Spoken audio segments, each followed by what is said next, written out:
The golden glow of the late afternoon sun was casting long shadows on the cobblestone street outside Buckingham Palace. Tourists crowded around the iconic gates, snapping pictures and chattering in myriad languages. Among them stood James, a stoic figure in his tall bearskin hat and immaculate red uniform. His posture was perfect, his presence commanded respect. As a member of the Queen's Guard, James had sworn to maintain decorum no matter what chaos surrounded him. And chaos was exactly what was about to unfold. Officer Mark, a burly police officer with an air of arrogance that clung to him like his tightly fitted uniform, emerged from the throng of spectators. He was toting a rubber baton, which he occasionally slapped against his palm as if testing its heft. His movements were deliberate, calculated, each step bringing him closer to James. The look in Mark's eyes spoke volumes, a cocktail of disdain, entitlement, and thinly veiled rage. James, sensing the officer's approach, stiffened slightly. His training forbade him from reacting to provocations, but the venom in Mark's gaze was unmistakable. "You there?" Mark barked, loud enough to draw the attention of nearby tourists. A hush fell over the immediate area as onlookers turned their cameras away from the palace and onto the brewing confrontation. James didn't move, his gaze fixed forward as protocol dictated. "What? You think you're too good to answer me?" Mark snarled. His words slurred slightly. He had clearly been drinking. The scent of whiskey clung to him, sharp and acrid. Mark stepped closer, so near now that James could feel the heat of his breath. "I said, look at me when I'm talking to you, boy." The word hung in the air like a noose, heavy and suffocating. James's jaw tightened imperceptibly, but he remained silent. The officer sneered. "What's the matter? Cat got your tongue, or do you only take orders from your masters?" "Yeah, that's it, isn't it? Just another puppet in a fancy suit." Gasps rippled through the crowd. Someone murmured, "Is he serious?" Another whispered, "This is disgusting." But no one intervened.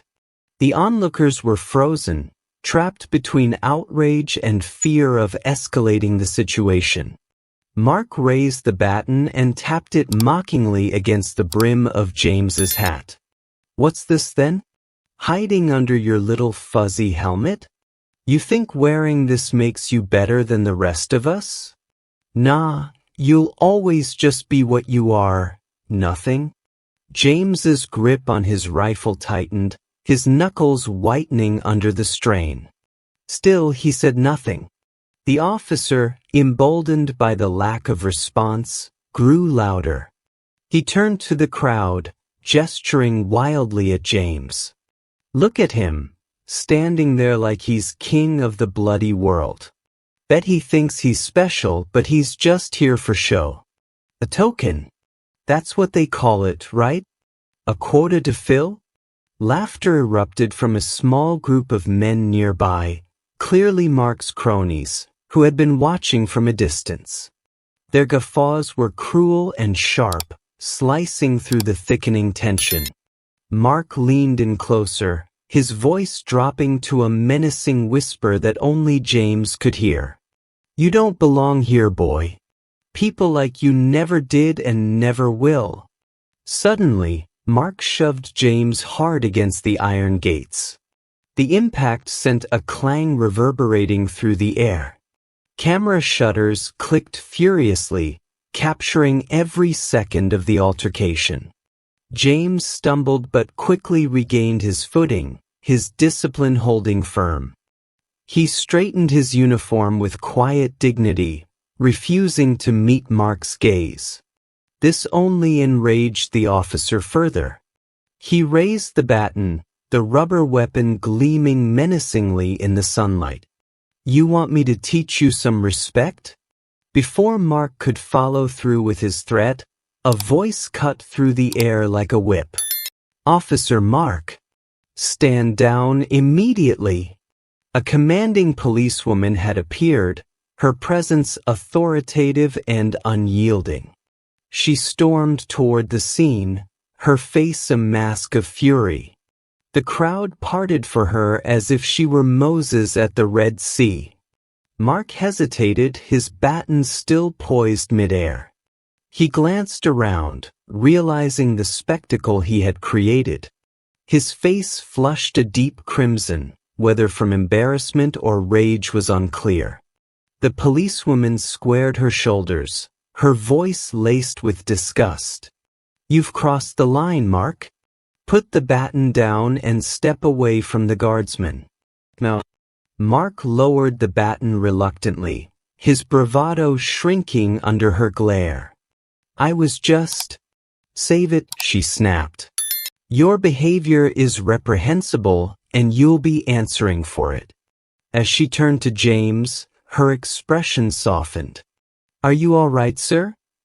James finally broke his silence, his voice steady and calm.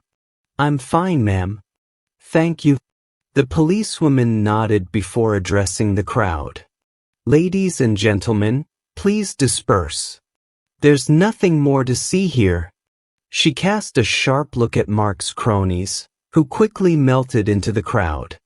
Mark was escorted away, his protests fading into the distance. The air seemed to lighten as he disappeared, but the damage had been done. The crowd lingered, their whispers carrying a mix of shock and condemnation. James remained at his post, his composure unbroken. But behind the stoic facade, a storm brewed. The incident had been a reminder, a stark, brutal reminder, of the prejudice that still thrived in the shadows of one of the world's most iconic symbols of power and unity. The commotion outside Buckingham Palace had seemingly settled after Officer Mark's earlier tirade. James, the Black Royal Guardsman, resumed his steadfast position by the palace gates, his red uniform pristine despite the earlier aggression. The tourists, still abuzz with whispers of outrage, gradually shifted their focus back to the grandeur of the palace. But Mark was far from finished. Standing a short distance away, Mark seethed. The reprimand from his superior had humiliated him, and the sight of James, calm, composed, and untouchable, fueled his rage. He wasn't going to let this upstart, as he thought of James, get away with making him look weak. His rubber baton swung at his side as he paced, muttering under his breath. The alcohol in his system made his thoughts loop in a dangerous cycle, his mind churning with anger and bitterness. Finally, unable to contain himself, Mark made his move. Without warning, he surged forward, vaulting over the iron fence with surprising agility for a man his size. Gasps erupted from the crowd as the tourists instinctively reached for their phones, recording the unfolding chaos. James turned sharply, his training alerting him to the sudden breach. His expression remained stoic, though his pulse quickened. A member of the public breaching the gates was an unusual and highly dangerous event, but James recognized Mark immediately. This wasn't a random intruder. It was a man consumed by hatred and rage. Mark charged at James like a bull, his baton raised high. His voice was a venomous snarl. "You think you're better than me, don't you? Standing there like you own the place. I'll show you who's in charge." The crowd screamed warnings, but James didn't move. He had been trained for situations like this. His duty was to protect the palace while maintaining the composure of a professional soldier. He couldn't break protocol, even as the attack unfolded. Mark swung the baton viciously, aiming for James's head. But James sidestepped the blow with practiced precision, letting Mark's momentum carry him forward. The officer stumbled but quickly regained his footing, his rage mounting. "You're nothing," Mark spat, lunging again. This time, he threw a punch with his free hand, aiming for James's jaw. James blocked the punch with his forearm, his movements fluid and controlled. The impact jolted Mark, but he didn't stop. He swung the baton again, this time aiming lower, hoping to catch James off guard. James reacted swiftly, pivoting to avoid the strike. He used the momentum of Mark's swing against him, locking the officer's wrist in a firm grip. With a calculated twist, James disarmed him, sending the baton clattering to the cobblestones. The crowd erupted in cheers, their phones capturing every second. "You think you can embarrass me like this?" Mark roared, shaking free of James's grip. He swung wildly, his fists flailing, but James remained unshaken. His movements were precise, almost clinical, as he deflected each punch. The scene was surreal. A Royal Guardsman, famed for their unflinching composure, engaged in a full-fledged brawl with a police officer. Yet James never crossed the line. He didn't throw a single punch. Instead, he used his training to neutralize the attack without escalating the violence. Mark, however, was relentless. His insults grew more vile with each failed attempt to land a blow. "You don't belong here, boy. Go back to where you came from," he shouted, his voice hoarse with exertion. James's jaw tightened, but he refused to let the words provoke him. Instead, he waited for an opening. When Mark lunged again, James stepped aside and swept his leg in a low arc, knocking the officer off balance. Mark hit the ground hard, his breath leaving him in a wheeze. Before he could rise, James had immobilized him, pinning him with a firm grip that left no room for struggle. The crowd roared their approval. "He got what he deserved," someone shouted, while others chanted James's name. Cameras flashed, capturing the moment from every angle. The policewoman who had earlier reprimanded Mark appeared again, this time with backup. Her face was a mask of fury as she approached the scene. "Mark, you've disgraced the badge for the last time," she said coldly. She signaled to her officers, who quickly moved to cuff the fallen man. Mark thrashed weakly as the cuffs clicked around his wrists. "You can't do this to me," he bellowed, his voice cracking with desperation. "I'm one of you." "You were," the policewoman corrected, her tone icy. "Not anymore." As Mark was hauled to his feet, his face flushed with humiliation, he locked eyes with James. The venom was still there, but now it was laced with a pitiful fear. James met his gaze without flinching, his expression unyielding. The policewoman turned to James, her voice softening. "Are you all right, guardsman?" James nodded. "Yes, ma'am." The scene was over, but the fallout had just begun. Within hours, the videos captured by the tourists were uploaded to social media. The footage spread like wildfire, sparking outrage and debate across the globe.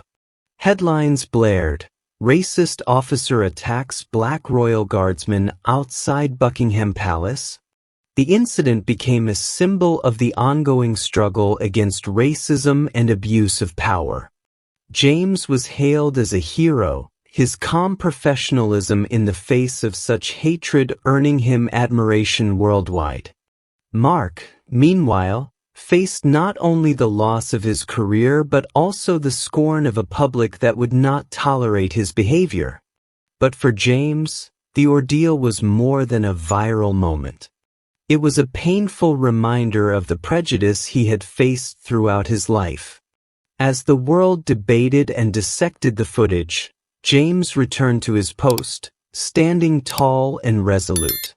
His duty remained the same, to protect the palace and its people, no matter the cost. And so he stood, unbroken.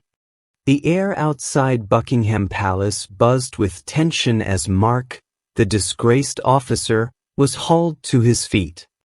His face was a grotesque mixture of fury and humiliation, his breaths ragged and sharp as two uniformed officers gripped his arms tightly. The jeers and applause from the crowd surged like a tide, drowning out his mumbled curses. "Unhand me," Mark bellowed, his voice cracking under the strain. "You don't understand, I was provoked. He was disrespecting me."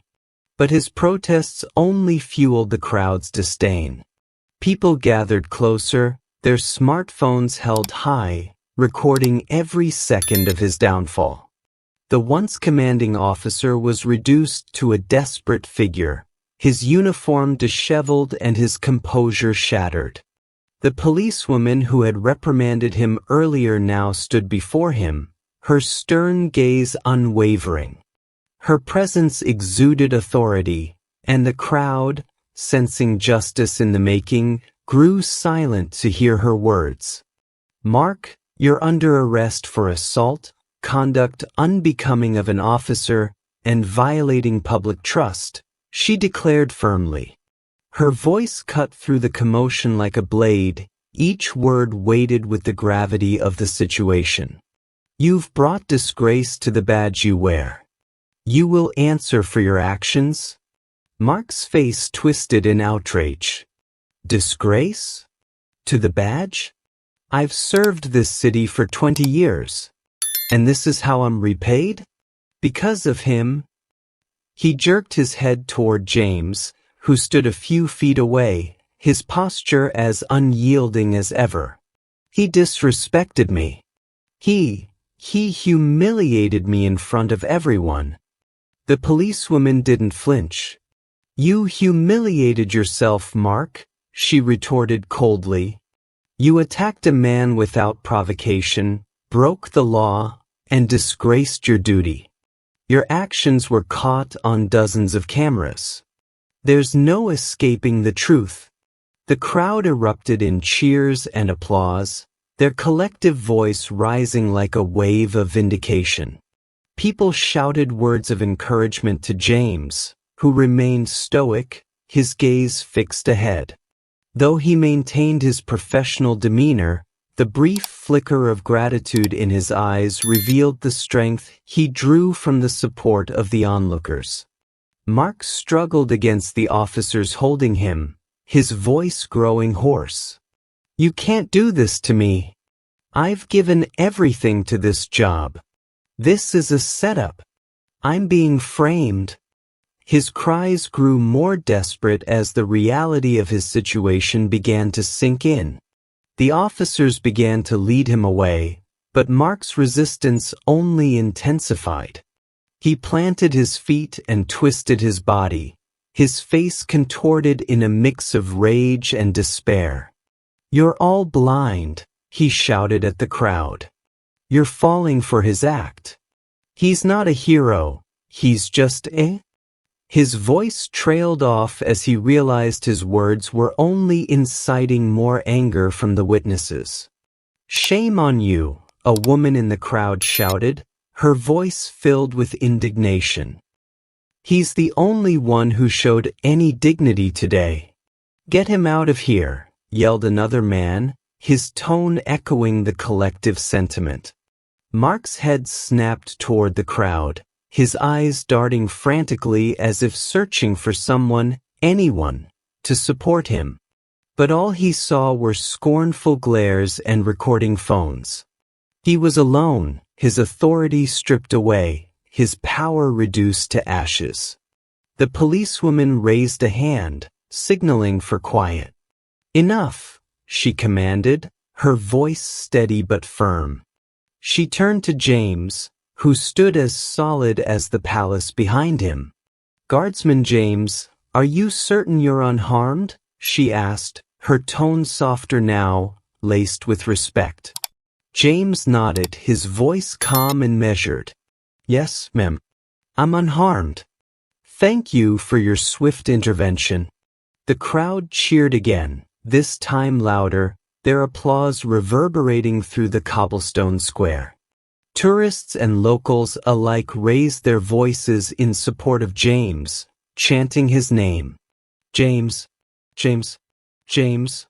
Mark, meanwhile, slumped in the officer's grip, his strength and bravado drained. The weight of his disgrace hung heavy on his shoulders as he was escorted toward a waiting police van. His protests had dwindled to incoherent mutters, his head bowed as if the gravity of his actions had finally caught up with him. As the officers reached the van, one of them placed a hand on Mark's head to guide him inside. The moment was caught on countless cameras, the image of a man who once wielded power now reduced to a symbol of abuse and failure. Before the van doors closed, Mark made one final attempt to plead his case. "This isn't over," he shouted, his voice cracking with desperation. "You'll all see, this isn't over." But his words fell on deaf ears. The doors slammed shut, and the vehicle pulled away, leaving the crowd to erupt in a final, thunderous cheer. James, now the center of attention, remained at his post, his expression unreadable. The weight of the moment hung in the air, heavy with both the ugliness of what had transpired and the triumph of justice served. He did not waver, even as people approached him to offer their thanks and admiration. The policewoman approached him once more, her voice low but earnest. "You handled yourself with incredible composure, guardsman. The palace should be proud to have someone like you standing guard." James inclined his head slightly, a gesture of acknowledgement. "Thank you. Just doing my duty." The videos of the arrest spread like wildfire across social media, sparking debates and discussions around the world. Mark's disgrace became a cautionary tale, a symbol of the abuse of power and the resilience of those who stood against it. Meanwhile, James's professionalism and restraint were lauded as examples of true strength. But for James, the incident was more than a viral moment. It was a stark reminder of the prejudice he had faced throughout his life, a reminder that the fight for equality was far from over. Yet, as he stood at his post, unbroken and unwavering, he knew one thing for certain: he had done his duty. And that, for now, was enough. The viral video of the confrontation outside Buckingham Palace exploded across social media like a wildfire, igniting intense reactions worldwide. Within hours, the hashtags #JusticeForJames, #RacismUnmasked, and #HeroAtThePalace trended on every platform. News outlets quickly picked up the story, replaying the footage in endless loops, dissecting every second of the encounter. The image of James standing tall in his ceremonial uniform, stoically deflecting the rage and violence of Mark's assault, became an emblem of grace under fire. The video captured the rawness of the moment: Mark's unprovoked attack, his vile slurs, and his humiliating arrest juxtaposed with James's quiet resilience. Viewers were transfixed by the calm and unflinching way James had handled himself, even in the face of such naked hatred. Public admiration for the guardsman soared as the story reached homes, offices, and smartphones across the globe. But admiration was not the only reaction. The public's fury was palpable. Condemnation poured in from every corner of society, with people demanding accountability not just for Mark but for the systemic issues that had allowed someone like him to wield authority. "This is why we need change," tweeted one activist, her post gaining hundreds of thousands of likes and retweets. "James is a hero, but he should never have been put in that position. Racism in law enforcement must end now. Watching that officer attack James made me sick," wrote another user on Instagram. "But seeing James stand his ground with such dignity? That gave me hope. We need more people like him in the world." The video reached celebrities, politicians, and thought leaders, amplifying its impact. Public figures across the spectrum weighed in, many using their platforms to call out racism and violence. An internationally renowned actor shared the footage with a caption that read, "James, the epitome of strength and professionalism. Racism has no place in this world." The post garnered millions of likes, turning the actor's page into a rallying point for supporters of James. By the end of the day, the clip had been viewed over 50 million times. Protests began to form outside police stations in London, demanding answers about Mark's history on the force. How had a man with such blatant prejudice and unchecked aggression risen to a position of power? Questions about accountability reverberated throughout law enforcement and beyond. The Metropolitan Police issued a public statement within hours of the video's viral ascent. The statement expressed deep regret and shame for Mark's actions, emphasizing that he did not represent the values of the force. It promised a full investigation into Mark's behavior and any prior complaints lodged against him. However, the statement did little to quell public anger. People demanded more than apologies; they wanted systemic reform. Journalists quickly dug into Mark's past, uncovering a history riddled with red flags. Complaints of excessive force, questionable stops, and racially charged comments surfaced, painting a picture of a man who had long abused his power. One report revealed that Mark had been quietly reassigned multiple times after incidents, raising uncomfortable questions about how many warnings had been ignored or buried. As more details emerged, the narrative surrounding Mark shifted from one man's disgrace to a broader indictment of institutional failure. The public's focus expanded from condemning one officer to scrutinizing the system that had enabled him. Meanwhile, James found himself thrust into the spotlight, a position he had neither sought nor desired. The media descended on Buckingham Palace, eager for an interview. They captured images of James resuming his duties with the same quiet dignity that had endeared him to millions. Requests for interviews flooded the palace, but James declined them all. His priority remained his duty, not his newfound fame. Nonetheless, people found ways to express their support. Letters and gifts poured in from around the world, many addressed simply to James, the hero of Buckingham Palace. Children sent drawings of James in his uniform, standing tall and brave. A bakery in London even crafted a life-sized cake in his likeness, complete with a miniature version of the palace gates. The palace itself released a rare statement, commending James for his exceptional professionalism and courage. It was an unprecedented move, reflecting the gravity of the situation and the respect James had earned. The statement underscored the palace's commitment to standing against racism and supporting those who served with honor. Amid the swelling tide of support, there was also a darker undercurrent. Racists and reactionaries, enraged by the public's embrace of James, launched their own campaigns to smear him. Anonymous online accounts circulated false claims, attempting to paint him as the aggressor. Some trolls edited the footage to remove Mark's initial provocation, presenting a skewed version of events. But the truth proved resilient. The unaltered videos, recorded by countless witnesses, left no room for doubt.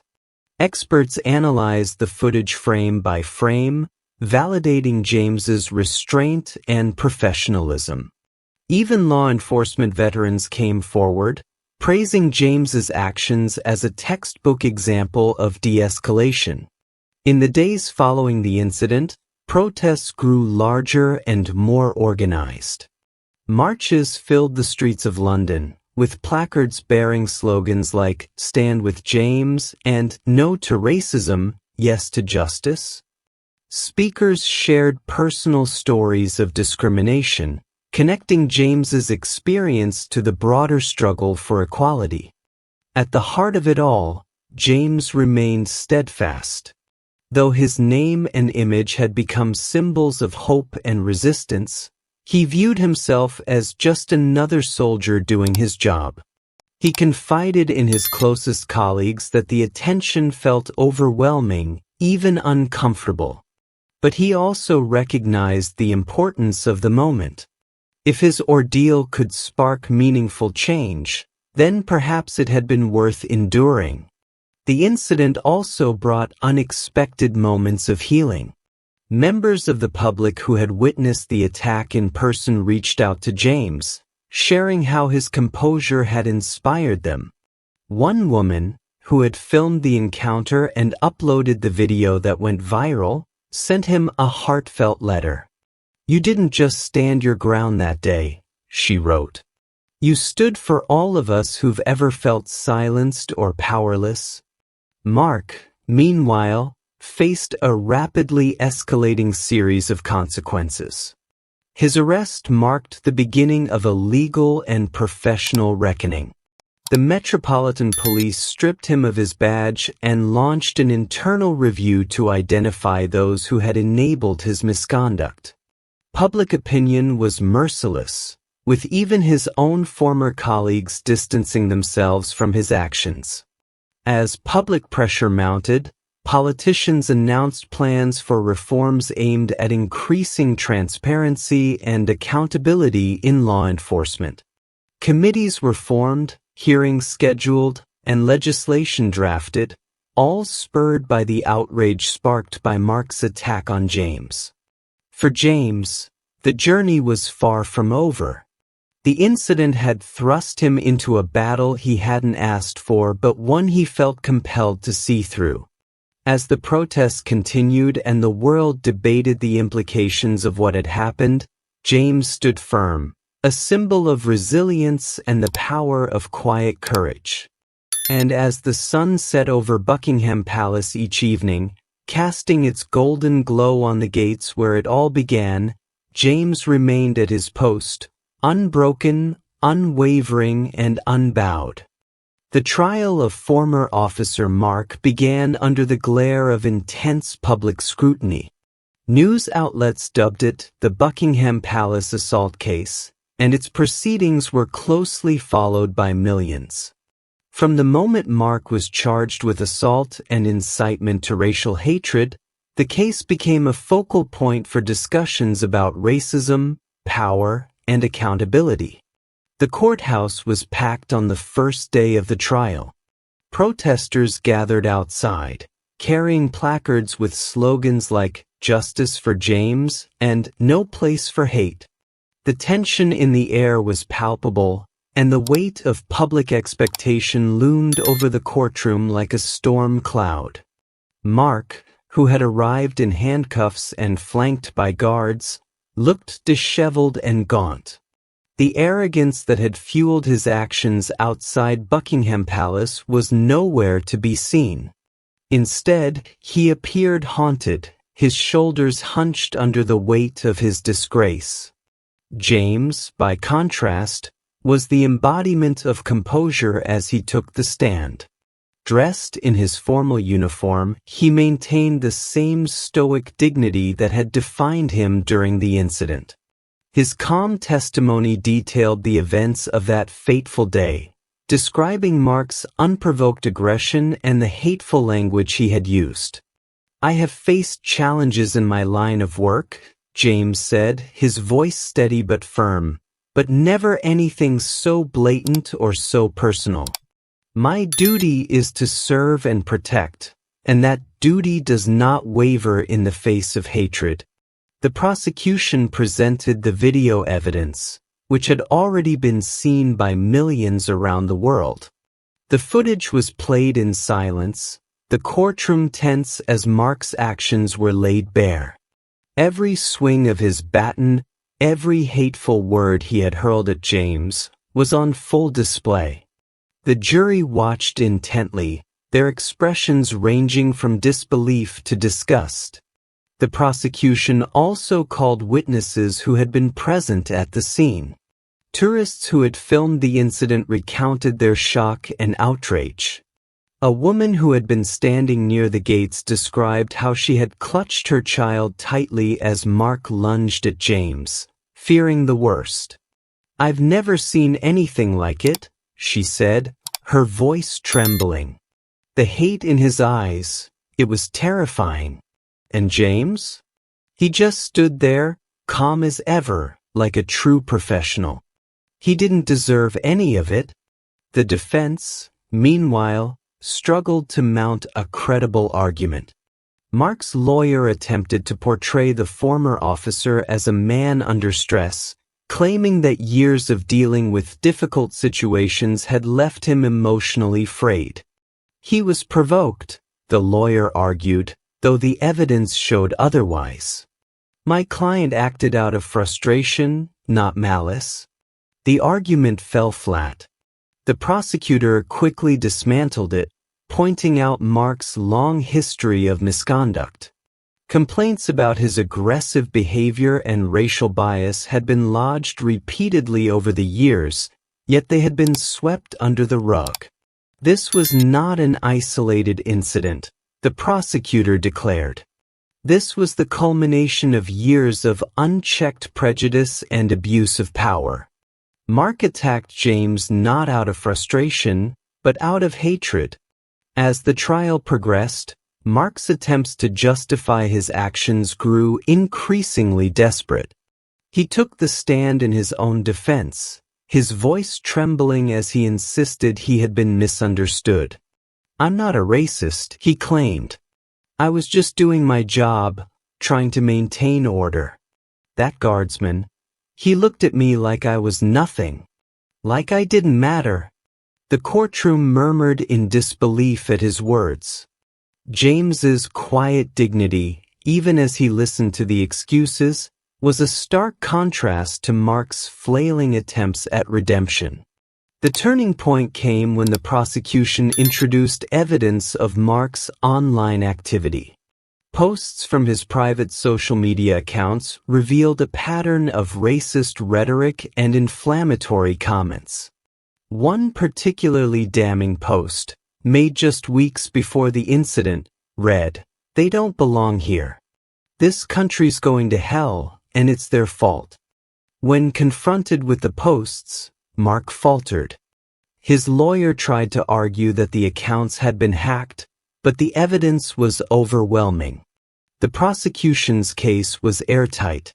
After weeks of testimony and deliberation, the jury delivered their verdict, guilty on all counts. Mark was convicted of assault and incitement to racial hatred, his sentence reflecting the severity of his crimes. He was sentenced to 5 years in prison, with an additional 3 years of probation upon release. The judge, in delivering the sentence, made a powerful statement. "This court condemns not only the violence you inflicted but the hatred that fueled it. Your actions have no place in a just society. Let this serve as a warning to others who believe they can act with impunity." The courtroom erupted in applause. Many in the audience, including some of the witnesses, had tears in their eyes. Outside, the crowd cheered as news of the verdict spread. Protesters celebrated, their chants of "justice for James" echoing through the streets. James, however, remained composed as he left the courthouse. Reporters swarmed him, microphones thrust forward, but he declined to comment. His silence spoke volumes, a reminder that his actions had always been about duty, not recognition. In the days following the trial, Mark's conviction became a landmark moment. It was seen as a victory for accountability and a step forward in the fight against systemic racism. Discussions about law enforcement reform gained momentum, with politicians citing the case as proof of the urgent need for change. For James, life slowly returned to normal. He resumed his duties at Buckingham Palace, though the world now saw him as more than a guardsman. He was a symbol of resilience and professionalism, a man who had stood firm in the face of hatred and emerged unbroken. Letters and messages of support continued to pour in from around the globe. One particularly moving letter came from a young boy in the United States. "You're my hero," the boy wrote. "When I grow up, I want to be brave like you." James kept the letter in his locker, a quiet reminder of the impact he had made. Though he had never sought the spotlight, he understood the importance of what had happened. His experience had sparked a conversation the world desperately needed. As for Mark, his life was irrevocably changed. His fall from grace was complete, his name synonymous with disgrace and hatred. In prison, he faced the consequences of his actions not just from the legal system but from his fellow inmates, many of whom were less than sympathetic to his plight. But the story of James and Mark was more than a tale of justice served. It was a testament to the power of dignity and the strength of character. It showed the world that even in the face of unimaginable adversity, it was possible to stand tall and unwavering. And as James stood guard at Buckingham Palace, the symbol of a nation's history and resilience, he knew that his actions had helped pave the way for a better future. One step at a time, justice had been served. The Grand Hall of Buckingham Palace was resplendent, its chandeliers casting a golden glow over the gathered audience. Dignitaries, officials, and members of the public had assembled to witness a moment that transcended ceremony. At the center of the gathering, standing tall in his immaculate red uniform, was James. The stoic black royal guardsman, whose unwavering discipline had captivated the world, was about to receive one of the highest honors bestowed by the crown, the Medal of Honor for Bravery. News of the award had sparked widespread approval, with many hailing it as a fitting tribute to a man who had embodied strength and grace under unimaginable pressure. James's actions during the assault had not only protected the dignity of his position but had also sent a powerful message about resilience in the face of hate. His conduct had become a rallying cry for those fighting racism and injustice worldwide. As the ceremony began, the room fell silent. The Lord Chamberlain took the podium, his voice steady and reverent as he recounted the events that had led to this moment. Today, we honor an individual whose courage and discipline remind us of the values we hold dear as a nation. Guardsman James faced an unprovoked assault motivated by prejudice and responded not with violence, but with professionalism and restraint. His actions upheld the dignity of the Royal Guard and served as a beacon of hope in the fight against hatred. The audience erupted into applause, the sound filling the room like a wave. James, standing at attention, remained composed, though a flicker of emotion crossed his face. For a man who had always preferred to let his actions speak louder than words, this moment was both humbling and overwhelming. The master of ceremonies called James forward. As he approached the dais, The weight of the moment seemed to intensify. His footsteps echoed in the silent hall, each step a reminder of the journey that had brought him here. When he reached the Queen, who was personally presenting the medal, he knelt as tradition dictated. The Queen, resplendent in her regalia, pinned the medal to James's chest. Her voice, though soft, carried a tone of deep respect. Your actions have brought honor not only to the Royal Guard but to the ideals of justice and equality. You are an inspiration to us all, Guardsman James. James rose, his head held high. The audience stood in unison, giving him a standing ovation. Many in the room wiped away tears, moved by the gravity of the moment. The applause seemed to stretch on forever, a testament to the impact James had made. Outside the palace, crowds had gathered to celebrate the occasion. Banners with James's likeness waved in the breeze, and chants of James, James, James filled the air. The ceremony was broadcast live, and millions around the world tuned in to watch. Social media platforms overflowed with messages of admiration and gratitude. James is a hero for the modern age, one user tweeted. His bravery is a lesson for all of us. Hate can be defeated with discipline and dignity. Watching this ceremony makes me so proud, wrote another. James didn't just stand his ground, he stood for all of us. But the ceremony was more than a celebration. It was a reckoning with the systemic issues that had come to light during Mark's trial. James's recognition became a catalyst for renewed discussions about racial equality and reform.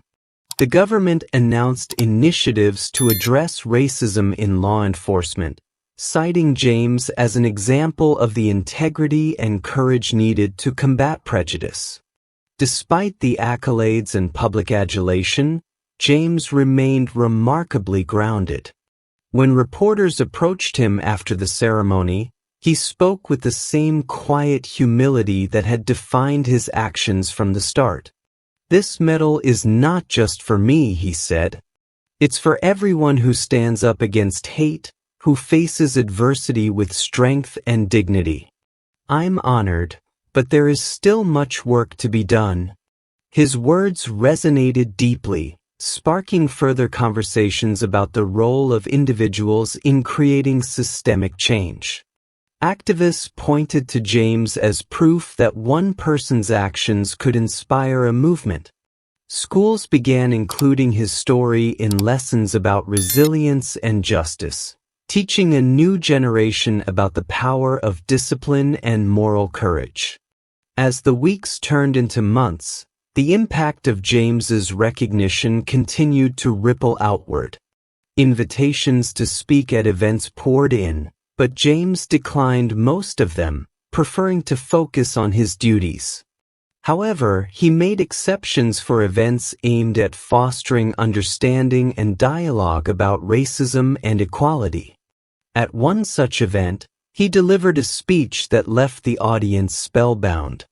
We cannot let hate define us, he said. It is our actions, our commitment to justice, and our belief in the dignity of every person that will shape the future. I stood my ground not because I wanted to be a hero, but because I believe in what this uniform represents: duty, honor, and respect for all. James's speech was met with thunderous applause, cementing his status as a symbol of hope and perseverance. Yet, even as the world celebrated him, James remained focused on his role as a guardsman. He returned to his post at Buckingham Palace, standing tall and unflinching, just as he always had. In the quiet moments, away from the cameras and the crowds, James reflected on the journey that had brought him here.